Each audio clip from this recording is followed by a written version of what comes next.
Oh my God, the little boy's screams pierced the air like nothing I'd ever heard, his tiny face turning red as this massive python, thick as a man's arm and over 10 feet long, squeezed tighter around his waist and chest, its scales glistening in the afternoon sun, coils pinning his arms helpless while his legs kicked wildly in the grass. The mom burst out the back door first, her hands flying to her mouth in pure terror, yelling his name over and over.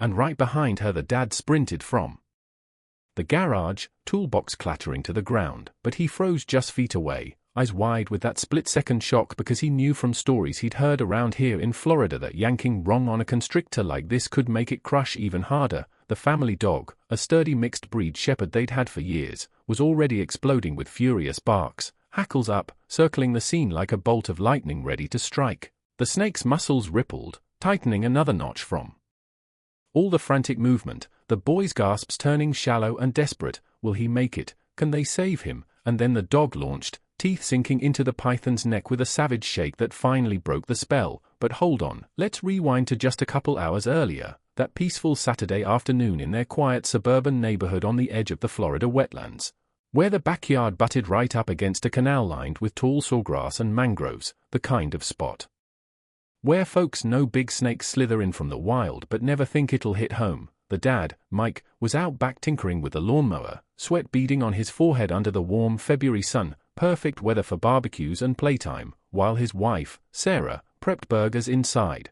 humming along to some country tune on the radio. Their 5-year-old son, Ethan, was toddling around in his little red sneakers, chasing butterflies near the fence with that endless 5-year-old energy, giggling as he poked at the dirt. And there was Buddy, their loyal dog, sprawled in the shade of the oak tree, always the watchful one, tail thumping lazily but his ears perked up more than usual that day. Earlier, while Ethan played, Buddy had wandered over to the tall grass by the canal, sniffing intently at something hidden there, letting out a low rumble of a growl that Mike just chuckled off as the dog being dramatic again.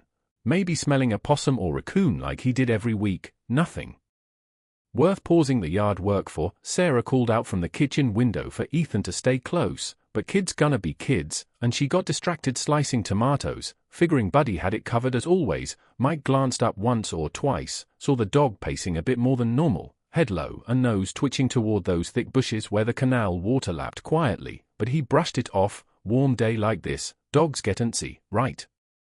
And went back to his repairs, the family blissfully unaware that something enormous had been drawn by the heat and the easy prey vibe of a backyard full of life. Ethan, ever the explorer, edged a few steps closer to the bushes during one of his butterfly chases, his small hand reaching out to part the grass for a better look at what Buddy was so fixated on, the dog's tension spiking as he froze, body rigid, a deeper growl vibrating from his chest that nobody quite registered over the mower parts clinking. The parents heard nothing out of the ordinary. Just the buzz of cicadas and distant traffic from the highway, the deceptive calm hanging heavy, then, silence, like the world held its breath, and in a heartbeat, Ethan's piercing scream shattered it all, high-pitched and raw as the python struck from its ambush spot, lightning-fast strike hitting his midsection before he could even turn, its powerful body whipping out from the grass in coils that wrapped his waist and pinned his arms in seconds.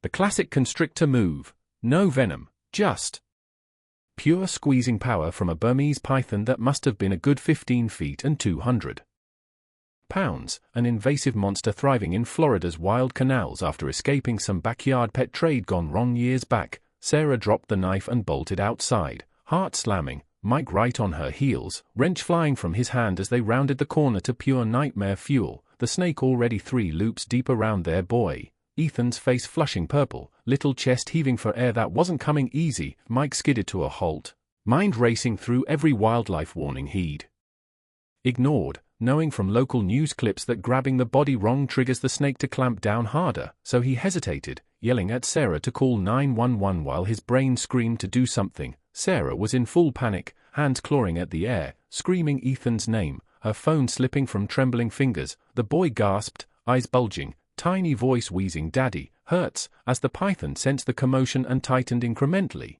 Each breath for Ethan getting shorter because constrictors don't crush bones first, they suffocate by stopping the lungs, methodically ramping up pressure with every heartbeat. Buddy was circling now, barks turning frantic, snapping at the air inches from the coils, his instincts pulling him into guardian mode while the human stood paralyzed by the deadly math of it all, seconds ticking, tension coiling tighter like the snake itself. the dog's barking only agitated the python more, causing another squeeze that made Ethan go limp for a terrifying beat. His kicks weakening, Mike lunged forward once but pulled back, cursing under his breath, realizing he needed a tool or something blunt, but there was nothing close. Sarah finally got the phone to dial, sobbing into it, but help was 20 minutes out in traffic. That's when Buddy made his call. The barking stopped cold, his body went low and coiled like a spring, eyes locked on the snake's flat head swaying watchfully. In one explosive motion, he lunged straight for the neck, jaws clamping down hard on the thick base just behind the skull, shaking violently with that pitbull-level grip strength from his mixed breed, growling deep as he whipped his head side to side, targeting the control center because deep canine instinct knows head means dominance over a serpent. The python, sensing a bigger threat now, redirected fast, its head whipping toward Buddy, coils loosening ever so slightly around Ethan as blood flow and energy shifted to defense, that split-second mercy. Giving Mike his opening, he dove in low, hands grabbing the tail end first like he'd half-remembered from some survival tip, unwinding coil by coil upward toward the body, muscles burning as the snake thrashed widely from the dog's assault. The fight turned chaotic primal. The python struck out, fangs grazing Buddy's shoulder in a glancing hit that drew blood but no deep latch because constrictors aren't biters by trade, more squeezers.